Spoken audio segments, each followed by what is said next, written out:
સુરતના અમરોલી કોસાડ ખાતે આવેલા બ્લોક નંબર 796ના ખુલ્લા મેદાનને તળાવમાં ફેરવવા કરેલા નિર્ણયનો વિરોધ કરાયો છે અને સૌથી વધુ યુવાનોએ કલેક્ટર કચેરી પહોંચી ઉગ્ર રજૂઆત કરી ધારાસભ્ય તથા કોર્પોરેટરોને હસ્તક્ષેપ કરવા માંગ કરી છે।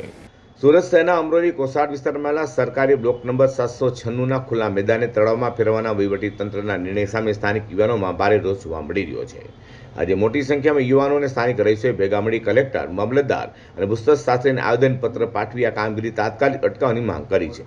અમરોલી, વરિયાવ, તારવાડી અને છાપરાભાઠા વિસ્તારના અંદાજે 100થી વધુ યુવાનો આજે સવારે કલેક્ટર કચેરીએ એકઠા થયા હતા।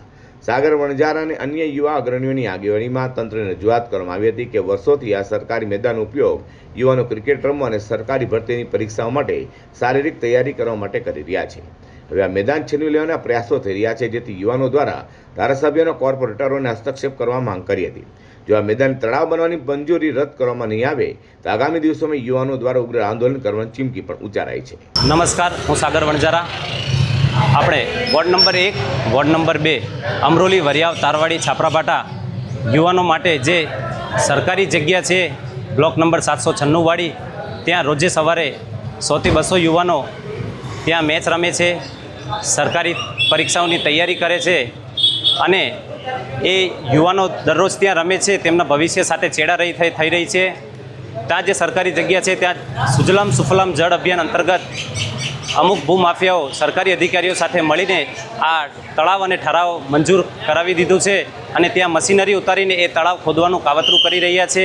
આજે અમે સૌ 100થી 50 યુવાનો ત્યાંના રહીશો અમે ત્યાં આવેદનપત્ર આપવા આવીએ છીએ કલેક્ટરશ્રીને, મામલતદારશ્રીને અને ભૂસ્તર શાસ્ત્રીશ્રીને આવેદનપત્ર આપીએ છીએ કે આ સરકારી જે જગ્યા છે એ ખાલી મેદાન જ રહે, તળાવ ન ખોદાય અને યુવાનોના ભવિષ્યની ચિંતા કરી આ કામગીરીને મંજૂરી ન મળે તેવી અમે આશા રાખીએ છીએ।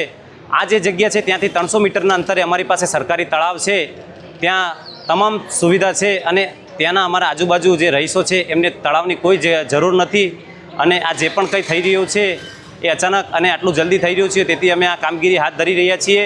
સરકારશ્રીને નમ્ર અપીલ છે કે આ કામગીરી બંધ કરે। આજુબાજુ ઇન્ડસ્ટ્રીયલ એરિયો છે, રહેણાંક વિસ્તાર છે અને વરસાદને કારણે જો અહીંયા તળાવ ખોદાશે અને વરસાદી પાણી ભરાશે, પાણીના કારણે મચ્છરનો ઉપદ્રવ થશે અને જાહેર જનતાને અમુક બીમારીઓનો સામનો કરવો પડશે।